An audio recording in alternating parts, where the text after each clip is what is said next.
Hail and welcome. I'm Ryan, the Goði of Úlfsalhöll Interfaith Kindred. Each of these reflections explores how Norse pagan values and teachings can guide us, not as relics or reenactments, but as a meaningful, living faith today.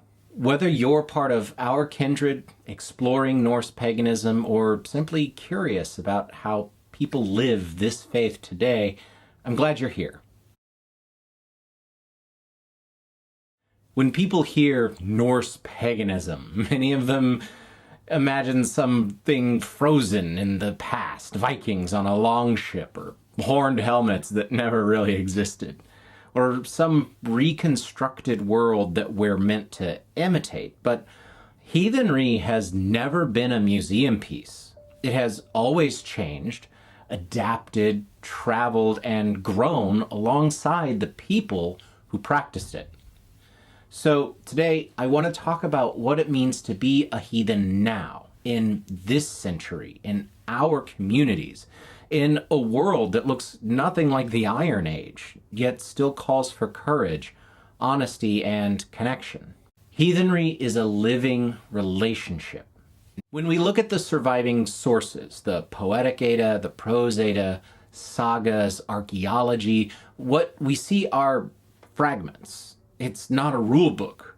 Scholars like H.R. Ellis Davidson, Neil Price, Jenny Jokens, they all point out the same truth. Norse religion was regional, evolving, and diverse. It changed from valley to valley, generation to generation.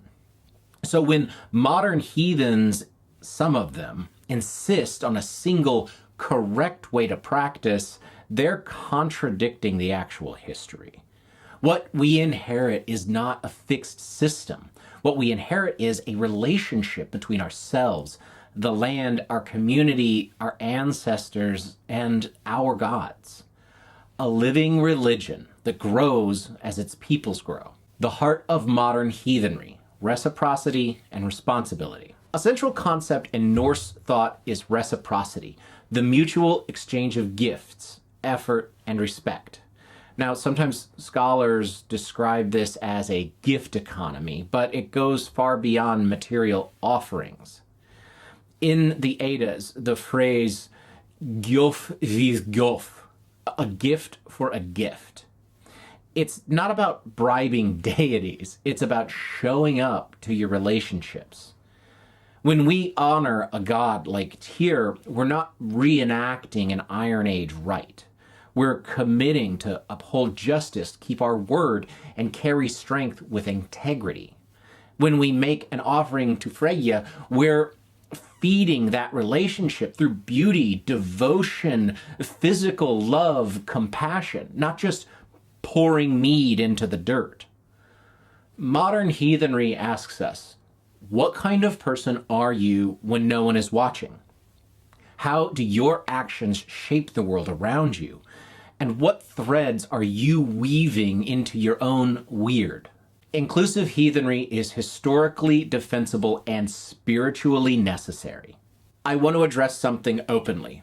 Norse symbolism has been misused and appropriated by ethno-supremacists, white supremacists, and folkish groups. That's nothing new. Misappropriation goes back to the 19th century nationalism and was heavily corrupted and amplified in the 1930s and 40s Germany. But academically, that worldview has no basis in actual Norse religion. Every major historian of the Viking Age, Price, Brink, Jesk, Barrett, makes it clear that Norse societies were mixed, mobile, and interconnected. People joined these communities through fosterage, oath, marriage, trade, war, yes, sometimes a slave trade, and adoption, and most of the time, the biggest one was their own free will into a new society. Lineage mattered, but not in the racial purity sense that is nonsense and invented in the 19th and 20th centuries. So when we say that our kindred is open, inclusive, and welcoming, that is not some modern compromise.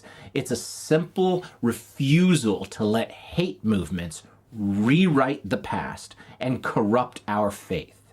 Heathenry belongs to anyone who approaches it with sincerity, respect, and a willingness to build community in good faith. God's as companions in imperfection. In many Abrahamic traditions, perfection is divine. In ours, growth is divine. Odin is wise, but often learns through sacrifices and even mistakes. Thor is strong, but sometimes fooled and foolish. Freya is powerful, but navigates grief and longing. Now, these stories aren't failures, they're recognitions of the human condition. They teach that wisdom is earned, courage is practiced, and we are not meant to chase some impossible purity. We're meant to walk our path with honesty and humility.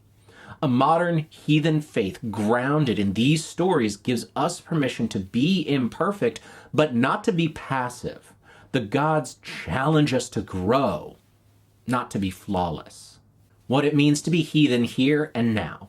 So, what does this look like in daily life? It looks like keeping your word, living with courage even when you're afraid, protecting your community and showing hospitality to those who seek safety, honoring your ancestors, whether family or chosen, by becoming someone that they would be proud of, and building a relationship with the land where you actually live, not romanticizing a place thousands of miles and hundreds of years away. You don't need fjords and runestones to practice this faith. You need sincerity, accountability, and a willingness to weave your thread into something that makes the world a little stronger. That is heathenry today. If this message speaks to you, whether you walk a pagan path, follow another tradition, or are simply exploring, I invite you to stay connected with us. Ask questions, join the conversation, come to a circle if you feel called.